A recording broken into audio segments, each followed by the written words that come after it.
Assalamualaikum warahmatullahi wabarakatuh. Waalaikumsalam warahmatullahi wabarakatuh. Hai adik-adik, pada pertemuan kali ini kakak dan rekan kakak akan menjelaskan materi mengenai trigonometri. Sebelumnya kita perkenalan diri dulu ya. Perkenalkan, nama kakak Nurul Huda Zuhdi dari jurusan Pendidikan Matematika, Fakultas Ilmu Tarbiyah dan Keguruan dari Universitas Islam Negeri Sumatera Utara. Dan rekan kakak. Perkenalkan, nama saya Muhammad Imran Nusyadi dari Universitas Islam Negeri Sumatera Utara, Fakultas Ilmu Tarbiyah dan Keguruan, jurusan Pendidikan Matematika. Nah, berbicara tentang trigonometri, maka kali ini kita akan membahas materinya. Sebelum membahas materi trigonometri, kakak mau nanya nih, menurut pendapat kalian, apa itu trigonometri? Ada yang tahu nggak? Aswadi, Kak. Ya, Aswadi, apa itu? Jadi trigonometri yaitu sebuah cabang matematika yang berhadapan dengan sudut segitiga dan fungsi trigonometrik seperti sinus, kosinus, tangen, dan lain sebagainya. Ya, benar ya. Jadi, trigonometri itu adalah sebuah bidang pada matematika yang memiliki hubungan yang melibatkan pada panjang dan sudut dalam segitiga. Dan di dalam segitiga itu terdapat tiga sudut, yaitu sinus, kosinus, dan garis singgung atau biasa disebut dengan tangen. Dan sudut-sudut tersebut dimulai dari 0 derajat hingga 360 derajat. Nah, pada materi pengertian trigonometri ini, kakak ingin bertanya lagi nih. Menurut pendapat kalian, apa saja penerapan contoh pada kehidupan sehari-harinya? Ada yang tahu nggak?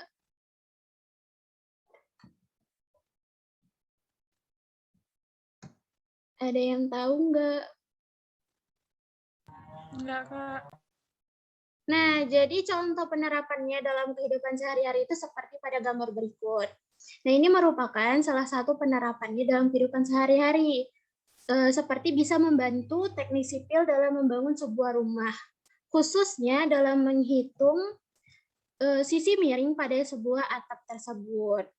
Nah, setelah mengetahui apa saja penerapannya dalam kehidupan sehari-hari, selanjutnya kita akan membahas sudut istimewa. Jadi, sudut istimewa itu merupakan sudut dengan nilai perbandingan trigonometri yang dapat ditentukan nilainya tanpa menggunakan tabel. Selanjutnya, kita akan membahas cara cepat menghafal sudut istimewa. Nah, di sini kakak akan memberi cara cepat untuk menghafalnya. Yang pertama, rumus sinus itu kan depan per miring. Jadi, itu bisa kita sebutkan dengan sin demi. Kalau kosinus itu rumusnya itu samping per miring, bisa kita sebut dengan kosami. Tangan itu rumusnya depan per samping, bisa kita sebut dengan padesang.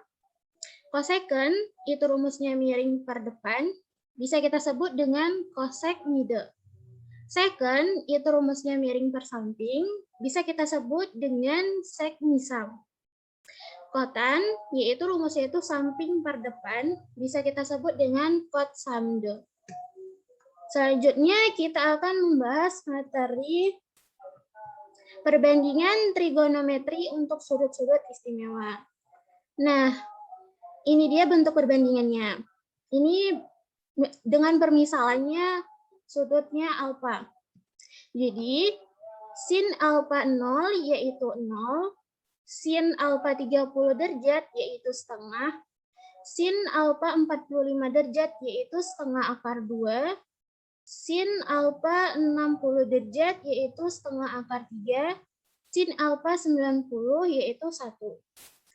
Kosinus alfa 01, kosinus 30 setengah akar 3, kosinus 45 derajat setengah akar 2, kosinus 60 derajat setengah, kosinus 90, 0. Tangan 0, 0, tangan 30 setengah akar 3, tangan 45 1, tangan 60 akar 3, tangan 90 tak terdefinisi. Baik, selanjutnya kita akan membahas ketentuan dalam kuadran. Nah, dalam kuadran ini terdapat 4 bagian, yaitu yang pertama kuadran 1, kuadran 2, kuadran 3, dan kuadran 4. Pada kuadran pertama ini, sinus, kosinus, dan tangannya semuanya positif. Pada kuadran kedua ini, hanya sinus yang positif. Pada kuadran ketiga, hanya tangan yang positif. Pada kuadran keempat, ini hanya kosinus yang positif. Nah, di sini kakak akan memberitahu cara cepat menghafal kuadrannya. Pada kuadran pertama tadi kan kakak bilang semuanya positif, jadi kakak ambil kata semua. Pada kuadran kedua, itu cuman sinus yang positif, jadi kakak ambil kata sin, dan kakak ubah menjadi sini. Pada kuadran ketiga, itu hanya tangan yang positif, maka kakak ambil kata tan, dan kakak ubah menjadi tangan. Kuadran keempat ini, hanya kosinus yang positif, jadi kakak ambil kata kos dan kakak ubah menjadi kosong. Jadi kita sambungkan kata-kata yang sudah dibuat tadi menjadi semua sini tangan kosong. Jadi semua itu untuk kuadran 1 karena sinus kosinus sama tangannya positif. Sini ini di kuadran 2 karena sin cuman yang positif. Tangan ini untuk kuadran ketiga karena cuma tangan yang positif, dan kosong ini untuk kos karena cuma kos yang positif.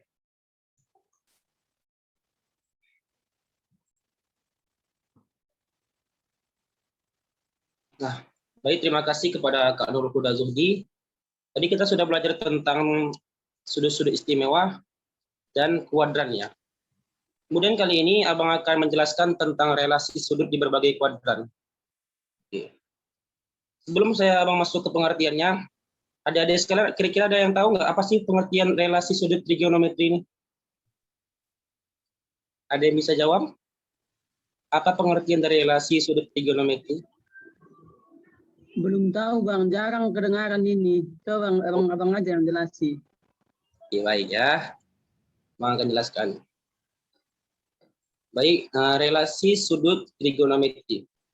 Nah, relasi sudut trigonometri adalah perluasan definisi dasar ilmu trigonometri tentang kesebangunan pada segitiga siku-siku yang memenuhi di setiap sudut pada kuadrannya.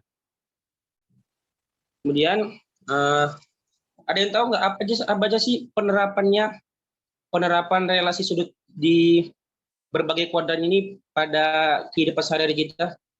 Ada yang tahu? Atau bagaimana pengaplikasiannya dalam kehidupan sehari-hari kita? Ada yang tahu? Nggak tahu, Bang. Tahu. Baik, kita jelaskan ya. Nah, pernah nggak kita di saat sedang pergi liburan nih, terus melihat banyak pohon yang menjalar tinggi, dan adakah terlintas di pikiran kita untuk mengetahui tinggi dari sebuah pohon tersebut? Nah, jadi kita dapat mengukur tinggi pohon dari jarak kita berdiri dengan pohon, dengan relasi tadi. Nah, trigonometri, berbicara tentang trigonometri. Trigonometri, sudutnya itu dibagi menjadi 4 kuadran ya. Tadi sudah dijelaskan sama Kak Nurul, yaitu kuadran 1, kuadran 2, kuadran 3, dan kuadran 4. Pada kuadran 1 itu dimulai dari sudut 0 derajat sampai 90 derajat kan. Kemudian di kuadran yang kedua dari 90 derajat sampai 180 derajat. Di kuadran yang ketiga dari 180 derajat sampai 270 derajat. Dan di kuadran yang keempat dari 270 derajat sampai 360 derajat. Nah, kemudian pada kuadran pertama tadi sudah dijelaskan juga yang bernilai positif itu semuanya. Jadi dari mulai sinus, kosinus, tangen, atau kebalikannya kosekan, sekan, atau kotangen, itu semuanya bernilai positif. Kemudian yang bernilai di kuadran yang kedua, yang bernilai positif itu tadi hanya sinus saja. Lain daripada itu, sinus dan kebalikannya, lain daripada itu bernilai negatif. Di kuadran yang ketiga yang bernilai positif itu hanya tangen saja dan kebalikannya.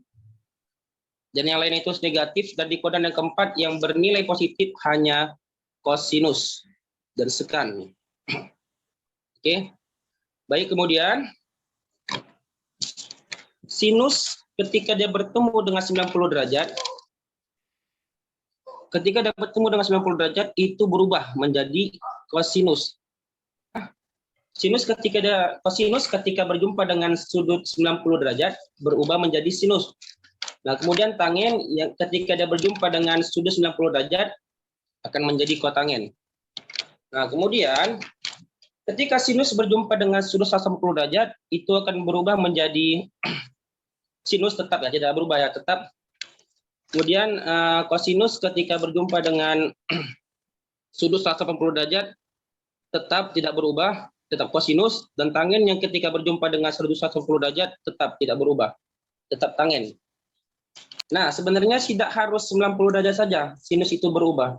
Jadi sinus itu berubah ketika nilai n-nya itu bernilai ganjil.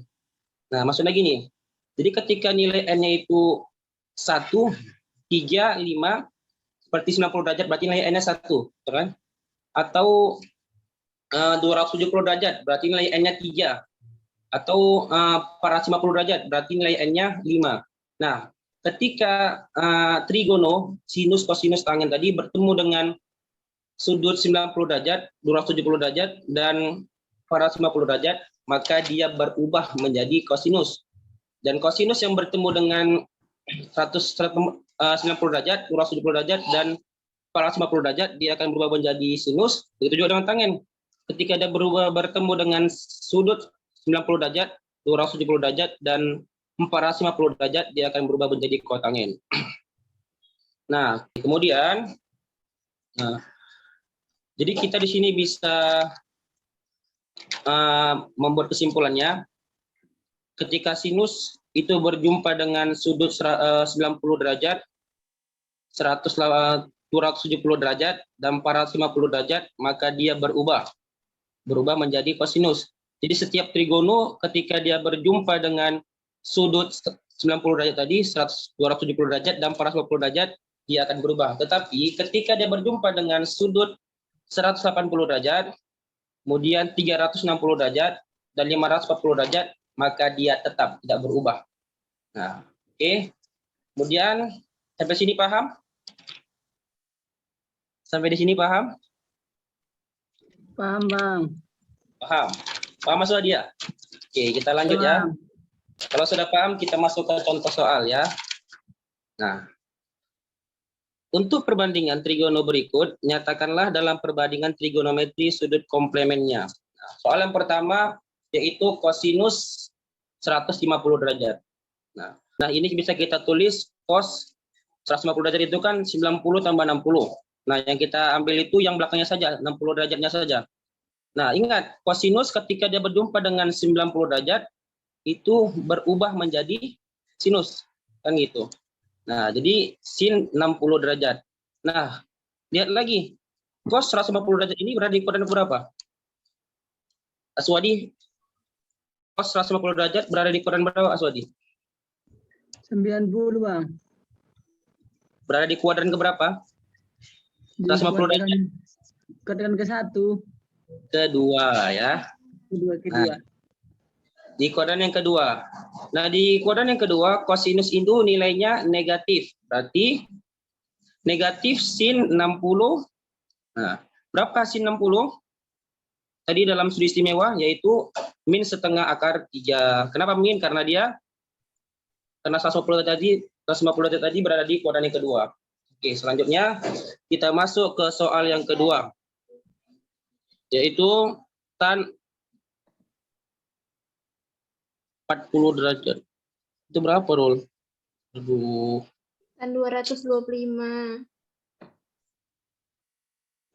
Tan 225.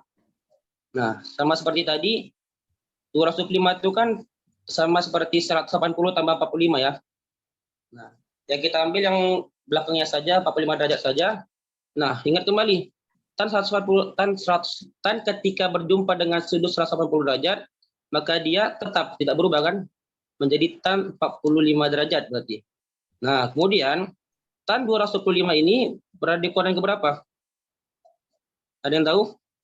Kan 225 berada di kuadran ketiga ya. Kenapa di kuadran ketiga? Karena dia berada pada sudut di antara sudut 180 derajat dan 270 derajat.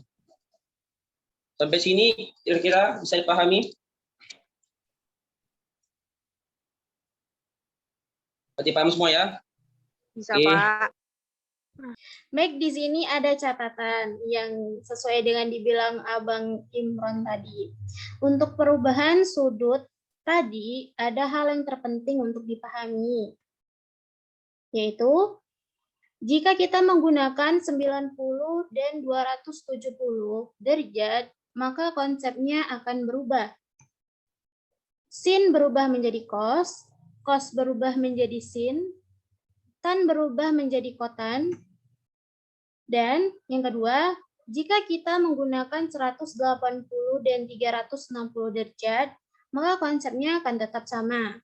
Sin tetap menjadi sin, cos tetap menjadi cos, dan tangan tetap menjadi tangan. Nah, di sini ada kuis nih. Nah, kakak kasih waktu 3 menit untuk kalian mencari jawabannya. Dimulai dari sekarang ya. Kalau yang tahu, raise hand. Oke.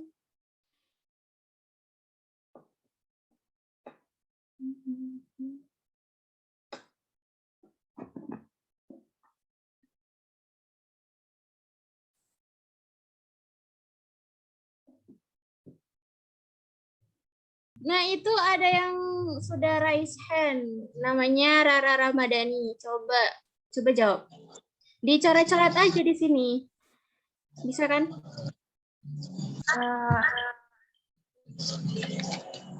Sin 30 itu kan setengah. Terus cos 60 juga setengah.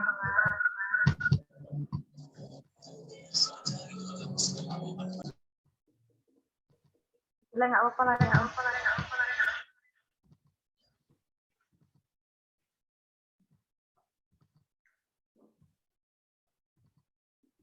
Terus mulai dari cos 30 yaitu setengah akar 3.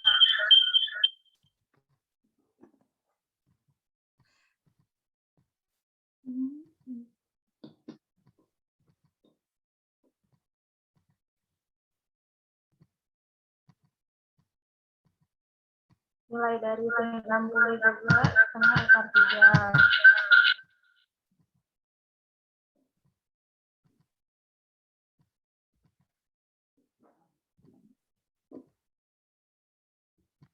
Nah, jadi setengah kali setengah itu terus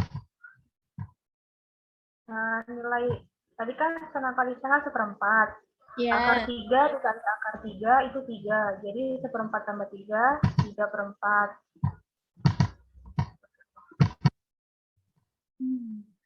Nah, jadi seperempat tambah 3/4 itu sama dengan 1. Jadi jawabannya E. Jawabannya benar ya. Dan hasilnya itu sama dengan 1. Baik, terima kasih pada adik semuanya dan telah memberikan partisipasinya pada diskusi pada hari ini, pembelajaran hari ini. Semoga nantinya apa yang kalian disampaikan bisa dipahami. Ya. Dan insya Allah nanti ada adik semua pun bisa mengajarkan kepada yang lain-lain juga. Sekian, mohon maaf apabila ada kata-kata kami yang salah atau penyampaian kami yang kurang tepat. Mohon maaf sebelumnya. Sekian, kami tutup. Assalamualaikum warahmatullahi wabarakatuh. Waalaikumsalam warahmatullahi Warahmatullahi wabarakatuh.